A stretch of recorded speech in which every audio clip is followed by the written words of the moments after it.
یہ جو گھروں میں اسکول نہیں کھلے ہوئے، ان کے مالکان سے میری لڑائی ہوتی تھی. میں کہتا یار تمہارا اسکول تو اتنا اچھا ہے اور اتنی تمہاری پڑھائی ٹاپ کلاس ہے اور تمہارے اے لیولز کے رزلٹ اتنے اچھے ہیں اور یہ وہ، تو سپورٹس کیوں نہیں کھلاتے؟ اس گھر میں بچہ کیا سپورٹس کھیلے گا؟ تو وہ آگے سے کہتے تھے کہ بھائی یہ تو بچے کوئی جم جاتا ہے، کوئی یہ جاتا ہے.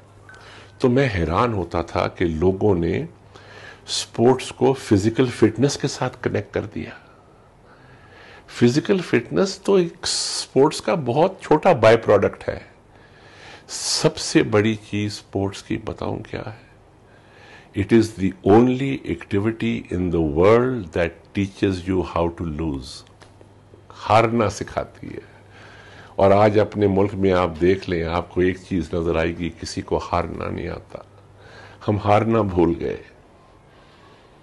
ہم ہر گھر کو آگ لگا دیں گے، ہم ہاریں گے نہیں. میں تو خیر 2-2.5 سال سے ٹی وی نہیں دیکھتا، لیکن آپ کوئی ٹی وی کا ٹاک شو دیکھ لیں، آپ کو ایک چیز کامن نظر آئے گی: nobody knows how to lose. تو سپورٹس جو ہے نا، یہ واحد چیز ہے جو ہارنا سکھاتی ہے. آپ گھر میں ہار کے دکھائیں نا، بیگم 2 دن کے بعد گھر سے باہر نکال دے گی.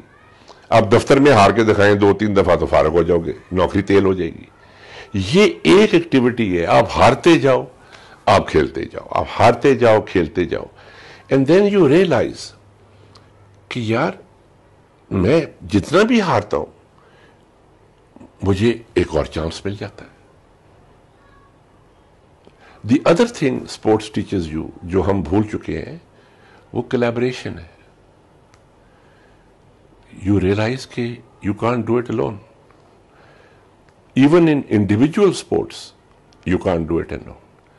آج Roger Federer world tennis champion ہے، جوکووچ ورلڈ ٹینس چیمپئن ہے. 10 ٹیم کے کوچ ہیں جو اس کو سارا دن کراتے ہیں. تو ورلڈ چیمپئن کو کون سا کوچ سکھا سکتا ہے بھائی؟ وہ تو ورلڈ چیمپئن ہے، لیکن اس کے بھی کوچ ہیں. بیکاز یہ ایک فیکٹ ہے کہ آپ ایک ٹیم کے بغیر نہیں چل سکتے.